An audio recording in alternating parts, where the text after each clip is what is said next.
my Laureate program deals with trying to apply multidisciplinary approaches to malaria. Malaria, as I'm sure you know, is a major health problem, a major global problem. And so it really does require approaches that come from different angles. Yeah. So we're interested in multidisciplinary, even sort of convergence science. What I wanted to do as part of the Laureate program was to bring in more mathematical expertise. Okay. Yep. So I've been able to employ a computational biologist, a physical chemist and an engineer. And so now we're in a position to actually start doing new kinds of microscopy, new kinds of biophysical techniques, which enable us to get at the malaria parasite from many different angles.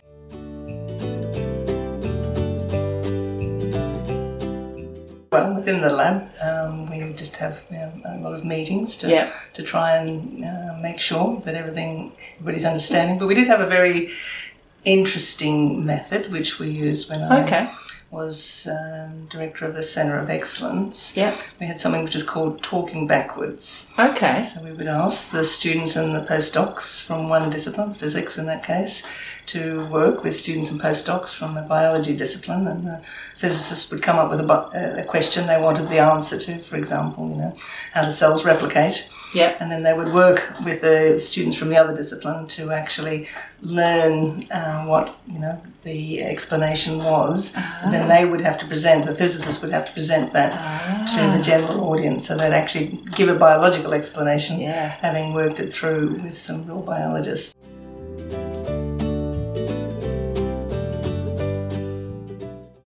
Mostly I think it's resilience and persistence.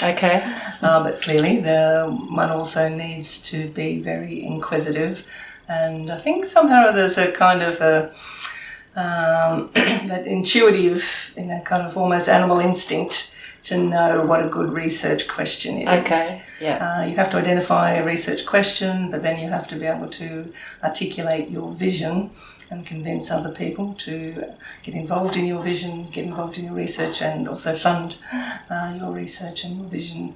So I think those are kind of the key things, but you also have to be prepared for the knockbacks, and so that requires you to just be able to deal with the fact that things are not always going to go your way.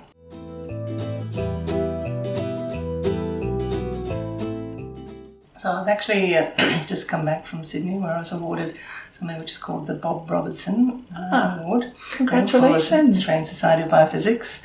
And I was looking up Bob Robertson's biography. And I think I want to be remembered as Bob Robertson wanted to be remembered. He said, when asked, how would you like to be remembered? He said, if it's not too much to ask, I would like to be remembered as a generous person who, despite human failings, was mostly talked sense and occasionally showed some signs of wisdom. So I think that's he was a real gentleman, and I think if we could all be more generous and to be able to spend time sort of trying to create opportunities for the next generation, I think that would be lovely to be remembered that way.